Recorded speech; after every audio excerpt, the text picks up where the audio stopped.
Welcome back, boys and girls. This is John LaCroix from Bulletproof Bear, and we are in the middle of a series of videos where we are discussing how to use music in your production legally.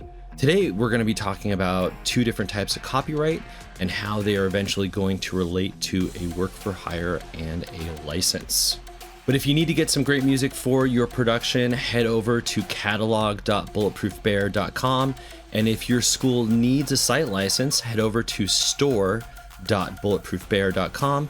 Click on the site license link and the number of students that you have, and you can check out right there. All right, so let's go ahead and get started. So there's many different rights that are contained within a piece of music. We're going to be talking about two of these today. And the first one that we're going to be looking at is called the Performing Arts Copyright. And the Performing Arts Copyright you may have seen before. It's got that C with a circle around it. And what this copyright covers is the underlying composition. Now, what is the underlying composition? Well, let's pretend that I make a piece of music and it's got a melody and specific lyrics on it. And I take this song and I play it for a friend, and my friend decides like, hey, this would be really great as a hip hop song. And so they take my melody and my lyrics and they put a different beat behind it.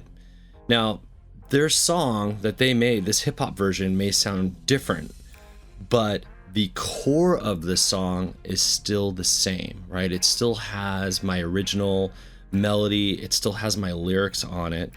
And you can really think about the underlying composition as if it were put on a piece of sheet music, right? So if you were reading a piece of, say, for example, piano sheet music, the underlying composition is kind of like that. It's the core part of the song. It doesn't really care about the sounds that you used or the beat that you put behind it. It's just simply as if it were on a piece of sheet music, and it's got your melody, lyrics, and your chord progression on it. And you can think of this as a musical blueprint for a song. The second type of copyright that we're going to be looking at is called the sound recording. And you may have noticed this before. It's got the P with the circle around it. We'll also refer to the sound recording as a master. What is the sound recording copyright? The sound recording copyright is that specific recorded version. So let's look at an example right here where this composition is going to be called My Song. So I have a friend, his name is Jason, and Jason wrote this song called My Song, and he holds the Performing Arts or PA copyright to this. Now, Jason creates My Song and he makes the hip hop version, which then generates an SR or a sound recording copyright. So we have two different types of copyrights that are generated from this. Again, we have Jason with the underlying composition, the PA, and then he makes a hip hop recording, which generates an SR or a sound recording copyright.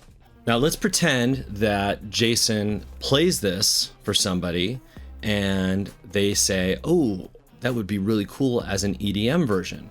So they take My Song and they create a brand new version with this, right? So again, there's the My Song underlying composition, the PA, created by Jason. And then the second individual makes a new version of My Song, but generates a different SR copyright. There's a new sound recording copyright that is generated from this song. And then we also have this last version. So Jason gets really excited because one day Kids Bop calls and they say, hey, you're going to be on, Kids Bop volume 55. We really like this. And in this case, Jason's My Song, the underlying composition, gets a new recorded version on the new Kids Bop album, and a new sound recording copyright is generated from this. And Jason is very excited about this. Now, a couple things to point out here.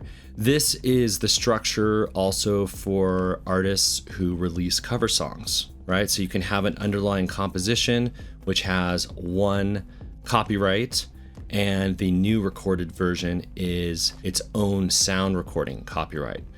The other thing to notice is that the underlying composition links to many sound recording copyrights, but not the other way around. It's not very typical, unless you have a remix, that you would have sound recording copyrights linked to multiple underlying composition copyrights. Okay, so we can have one PA that links to multiple SRs, but would be very uncommon to see that work the other way around.